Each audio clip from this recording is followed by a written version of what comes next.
Hi, this is Justin Stroh at Divine Mercy Catholic Church, and this is an examination of conscience.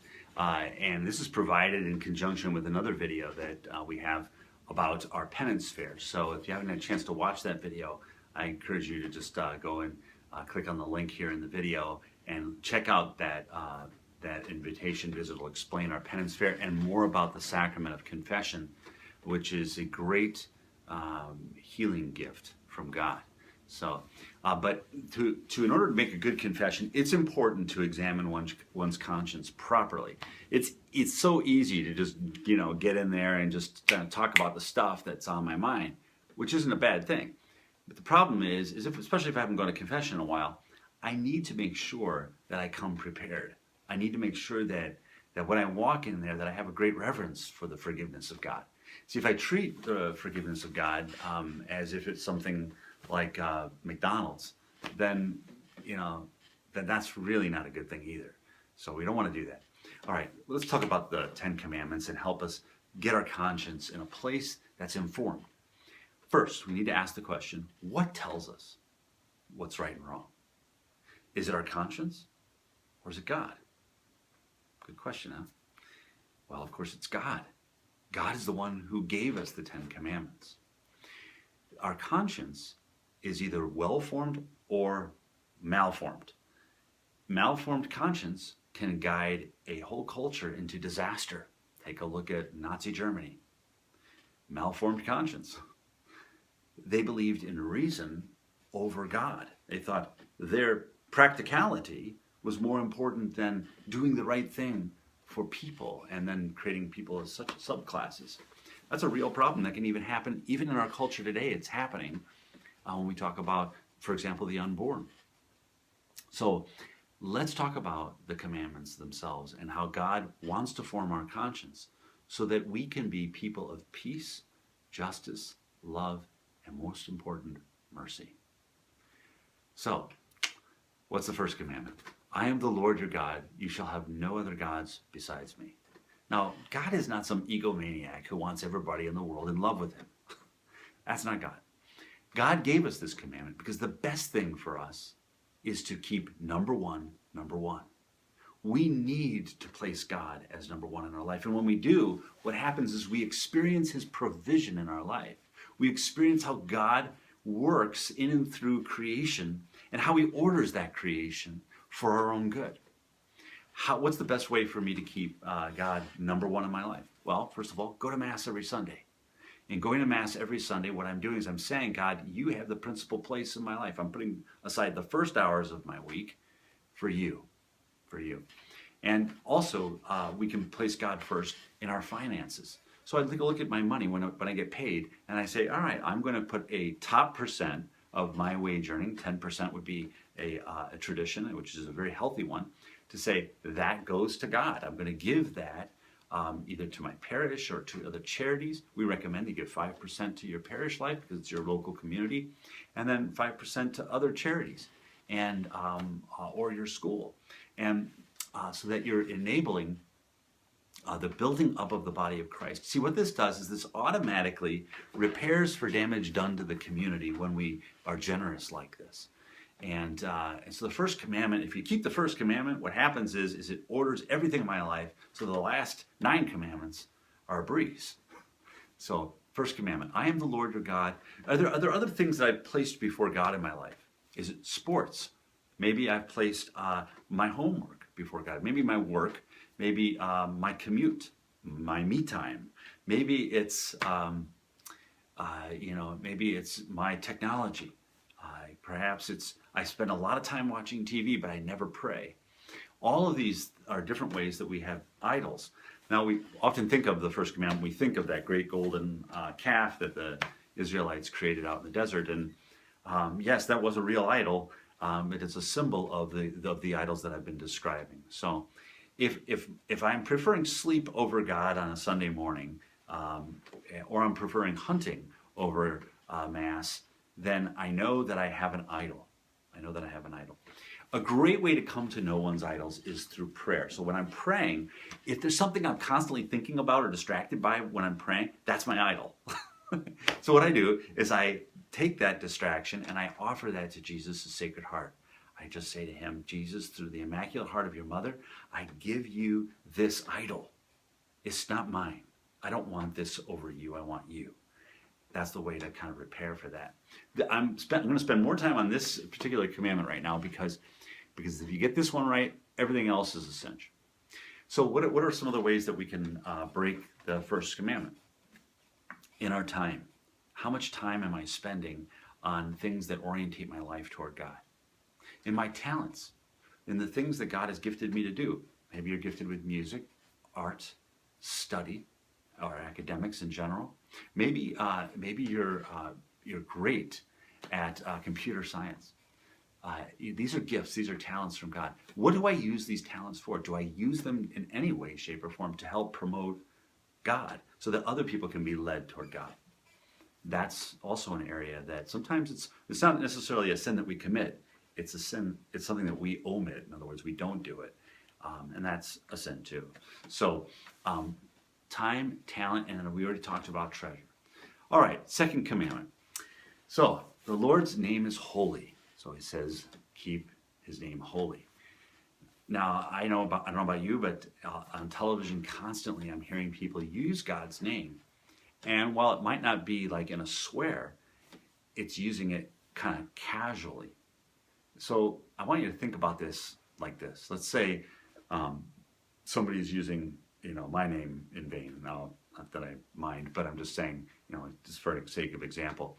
So let's say every time somebody, something happens that somebody doesn't like, they say, Justin, or they're upset about something, and so they exclaim, Justin Stroh, and this starts happening over and over and over throughout town. Eventually, it's going to get back to me, and I'm going to be like, hey, what's the deal here? Why are you using my name every time something happens? Why are these 50 people doing this? Why are 100 people doing it?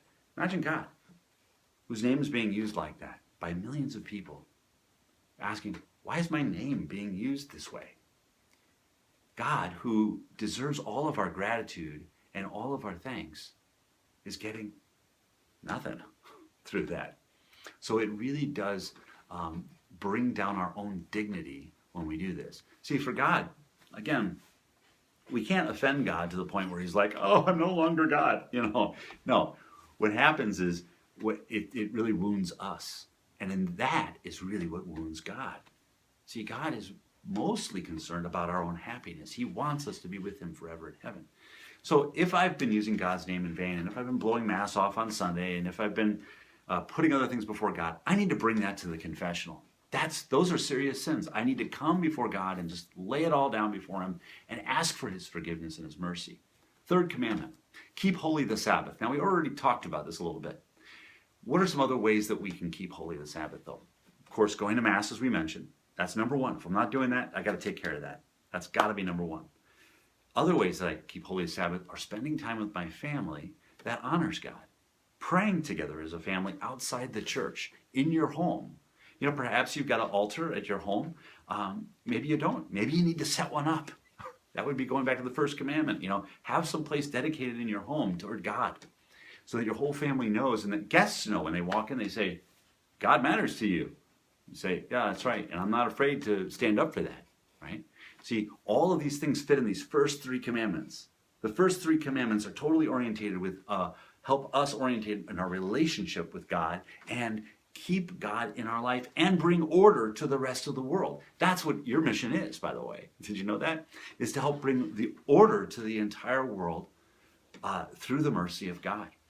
So this third commandment of keeping holy the Sabbath is that really it's like the queen of this ordering the world sacrament.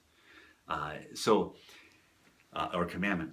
Now, what I'm trying to say is this, is when we place God really at the beginning of our week and we make sure that we've given him what is due to him, then we can feel confident that every other hour of the week and every other day of the week is going to have order to it.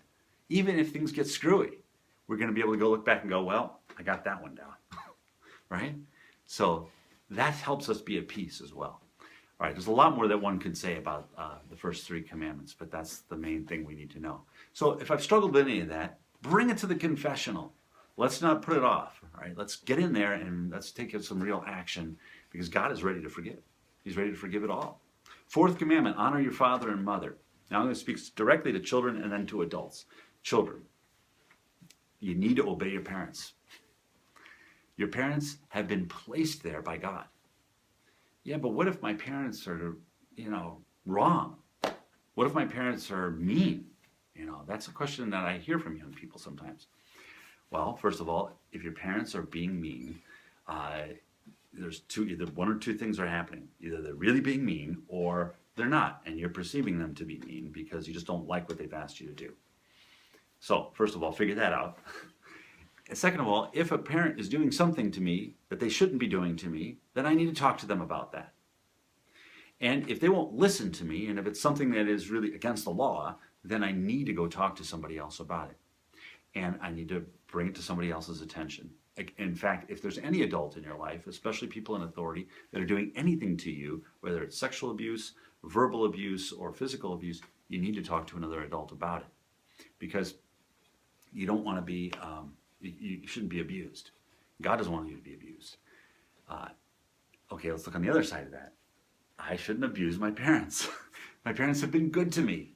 Most parents are providing for their children. They're giving them the best education they possibly can. They're working to provide all of the things that the children can have. Well, those are all the basic things. And so when my parents ask me to do something, and if it could be simple, it could be as simple as clean your room. It could be as simple as get your homework done. It could be, we want you to pray with us. Please be on time for dinner. Be home at this hour. All of these things are things that we need to obey. When we obey, I'm talking specifically, of course, to young people here, when we obey our parents in this way, it brings grace into our life and a strength that we can't get from anything else. That strength is the purity to know that my heart is in tune with what God has ordered in the world, and that is parents. We also will become better students. The more we obey our parents, the better students we'll become. Your grades will go up by obeying your parents. There's statistical proof of this, by the way, and there's proof in the order of grace. So trust me, young people, whether you're children or whether you're teenagers, obey your parents. Don't overlook this as if it's some little childish commandment. It's not. Now, to adults, if you're an adult child and you have parents that are elders, you need to help them. Don't neglect your parents. Have you visited your parents if they're in a nursing home? If you haven't, you need to. These are things that the fourth commandment is about. We need to be present to those that have given us so much. And it's a matter of justice. And on the other side of it, it's a matter of mercy. Now, sometimes, like we were talking about earlier, maybe a parent doesn't really deserve. Maybe a parent's been a bum, okay? And it's like, well, he deserves to sit there and rot in the nursing home. So you're going to do the same thing they did? Come on now. Really?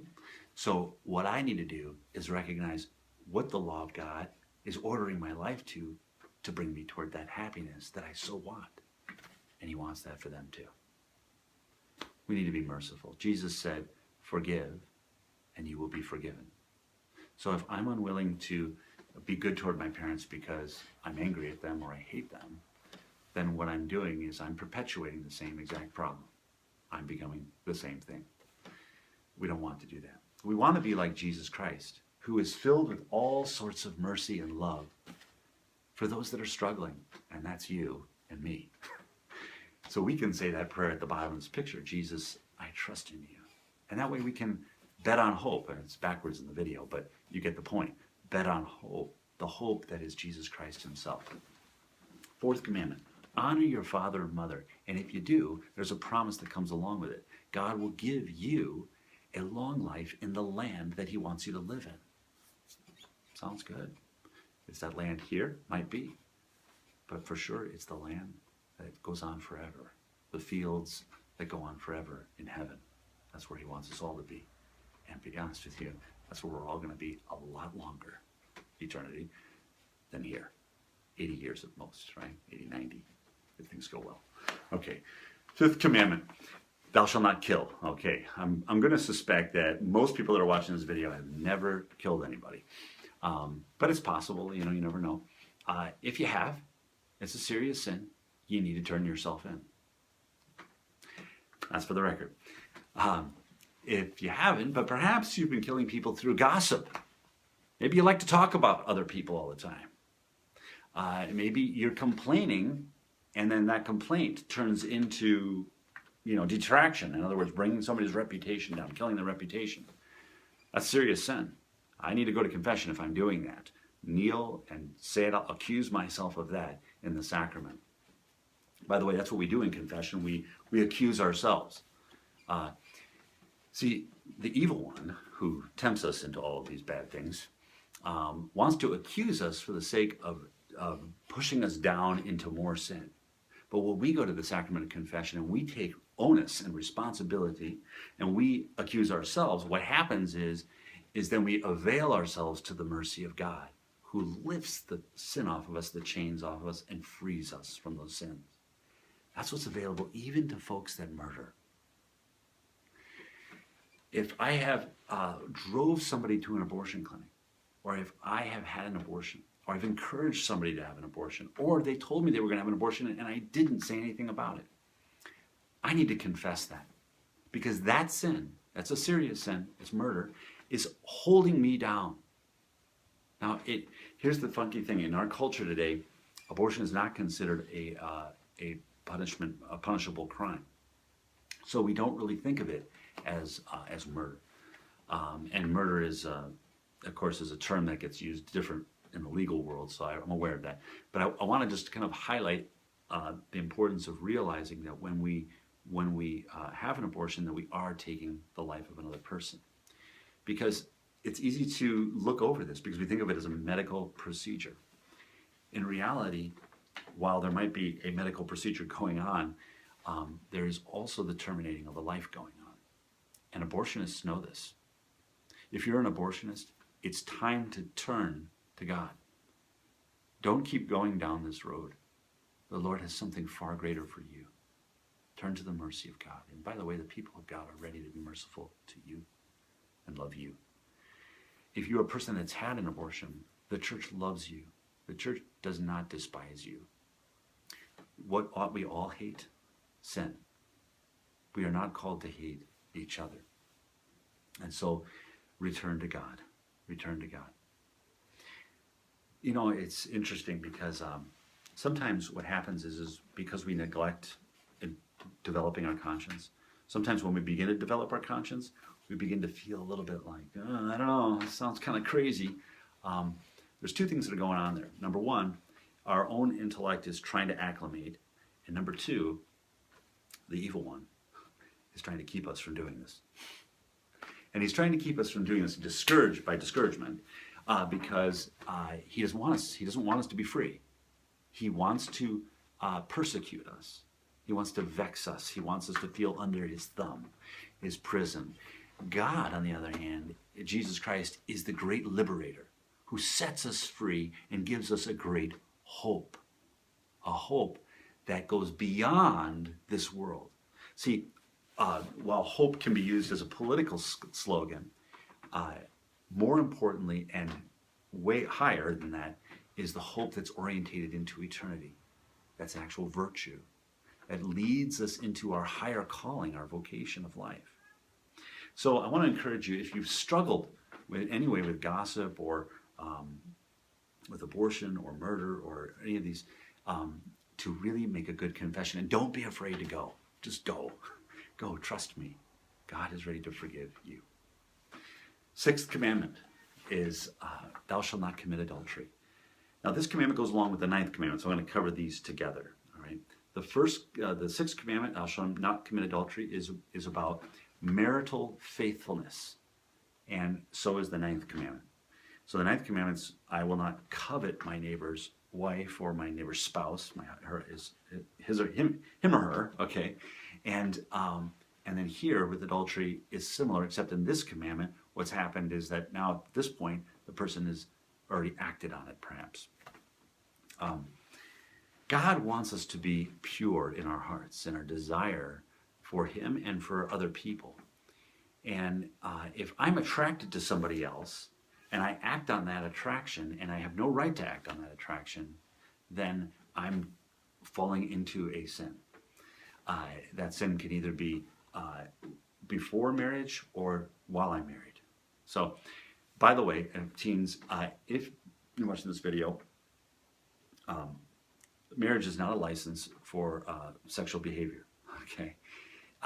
What it is it's a covenant of love. If I misunderstand this, it will be easy for me to fall into the sin of adultery or sins before marriage. Lust is a sin that comes quickly and with lots of fire, and then is very difficult to overcome by our own power. Yet, it can be overcome, and it's overcome by the fire of the Sacred Heart of Jesus and the Immaculate Heart of Mary. So, what I want to say is, if you're dealing with lust in any way, don't lose hope. Pick yourself up and make a good confession and resolve to sin no more. God will give you the grace to overcome impurity. He will. The power of His mercy has the power to reorientate our will in such a way that we, when we're faced with these temptations in the future, will begin to not even regard them. That's when we know that it's God, okay? Because there's just a natural curiosity about these things, isn't there? There's just a natural curiosity. You're on the computer, you're searching for something, and an image comes up that you go, oh, what's that? And it kind of looks like something that you might have not seen for a long time, and so you click on it because you're curious, but then it leads you down a whole series of paths. That's what happens. That's how people are led into any sin, not just on the internet, but sin in the world. You know, like gossip begins that way. It starts with one little, I'm just curious about what happened, and then before you know it, we're detracting the person. So what we want to do is, if we've struggled with sins of impurity, of lust, then let's bring this to the throne of mercy and ask the throne of mercy to burn it out of us with the fire of charity. And He will heal that place where that wound is. And then let's go to those that we've offended or committed sins with and tell them that we're really sorry and we don't want to do that anymore, and we're not going to do it anymore. Actually, this has to be more than I don't want to do it anymore. It has to be, I'm not going to do it anymore, because that's called resolve. Without resolve, there's no going forward. Bottom line. All right. The seventh commandment, thou shalt not steal. Have I taken anything that doesn't belong to me? Reputation, credit, answers on a test, somebody's pencil, somebody's money. Did I transfer anything from one account to another that doesn't belong to me? Did I go to my parents' wallet, take the cash? Didn't think they'd miss it? Am I borrowing something long term? Okay. These are all forms of stealing. If I don't have permission, then I'm stealing. It's that simple. So ask myself, do I have permission for this? And if I have that relationship and the permission, then that's different. But we often know when we're stealing something, because in our culture we still have a very high regard for private property. So there's a sense of this sin there. The next commandment is the eighth commandment, which is thou shalt not bear false witness or lie. And this really has to do with those that have the right to know. So a note to children and teens here: if you are, if your parents aren't home, and a stranger comes to the door and says, "Are your parents home?" It's not a lie to say they're home for your own safety. So just make sure that you get that one right, because they don't have a right to know. All right, so that's not a lie. A lie is when I do not tell somebody who has asked me, who has the right to know information, and especially in the court of law, and especially with our parents. You know, consider the height of the court of law, okay, lower than the authority of your parents, because it is. Because the highest court in the land really is parents. That's from God in the fourth commandment, as we've already covered. So keep that in mind, that I really need to regard giving the truth. Now that also means, this commandment also covers when I choose not, all right, to omit telling the truth about something. So if I'm If I know something is true and I'm not telling folks about it because I'm just scared of being involved, then I'm committing the sin too. I have a responsibility to act when I know things. There's a lot more that could be said about bearing false witness, but let's leave it there. Well, one more thing actually. God. Do you believe in God? And if you do, are you willing to stand up for God? Or when you're with your friends and push comes to shove and it gets difficult, are you kind of the person that says, I just don't think I'm going to say anything here because this could get ugly, right? That's bearing false witness, because you are a witness. If you're not the light of the world in that situation, who will be? And what if this whole situation that's right over here gets even worse because I chose to just kind of hang over here, sit this one out? If I've done that, that's a great thing to bring to confession. It's a serious sin. I need to bring that to confession. Okay, 9th commandment we covered when we talked about the 6th commandment. The last commandment is the 10th commandment, and it goes with the 7th commandment, thou shalt not steal, thou shalt not covet thy neighbor's goods. Okay, so in other words, like, if I sit here and look out my window and go, that's a nice, I want that car. I wish I had that guy's stuff. You know, when I'm envious of my neighbors and I'm trying to keep up with the Joneses, then that breaks this commandment. Anytime, and so what this commandment really covers is this sin of comparison. When I'm constantly sitting in my mind wondering why I'm not somebody else or why I don't have their stuff. So that does lead to the stealing and the lying, all right? So it's a serious sin, though, to sit here and to think of oneself as less because they don't have what somebody else has. And we fall into the culture of consumerism, which tells me you are what you got. And that's not the truth. The truth is you are who you are. And you have been made in the image and likeness of God. That means you are called to be the son and the daughter of God himself, right? That's what I'm called to be. And so in my baptism, that's what God gave me, is this gift of being his son, the gift of being his daughter. Through sin, what we do is we evict God out of that. We say, well, I don't want you to be my father. You know, I just rather go it alone. God doesn't move because he has no need to move. We're the ones that move. And that's what we do when we sin. We can do that in a serious manner and a less serious manner. The serious stuff is what we just covered, pretty much. There's a whole lot more. Matter of fact, I have a detailed examination of conscience that if you email me, I'll email you a PDF back. And it's detailed. It goes through a great list of things. So if you're looking for that, let me know. But then there's sins we call venial sins, right? Venial sins are basically like rungs on a ladder leading into the serious stuff. That's why we don't want to commit venial sins. Sin is sin, no matter which way you look at it, right? It all offends God. But there are certain sins that basically separate us from God, and we call those the serious sins. Now, if the way that a serious sin basically evicts the life of God out of us or separates us from God is if I know it's serious and I choose it anyway. So if I know a sin is serious and I choose it anyway, then I've committed what we classically call a mortal sin, which the reason we call it that is because it's deadly. It's deadly for the soul, and basically what it's doing is my preparation for hell. That's what a mortal sin is. It's preparation for hell. If I don't want to go to hell, then I need to go to confession on a regular basis so that I can be in union with the mercy, the divine mercy, who is ready to forgive everything. Everything. I just need to be sorry, right? So, God bless you, and thank you for taking time to watch this extremely long video. And but hopefully it's been helpful to you in forming your conscience and preparing you to make a good confession. God bless you.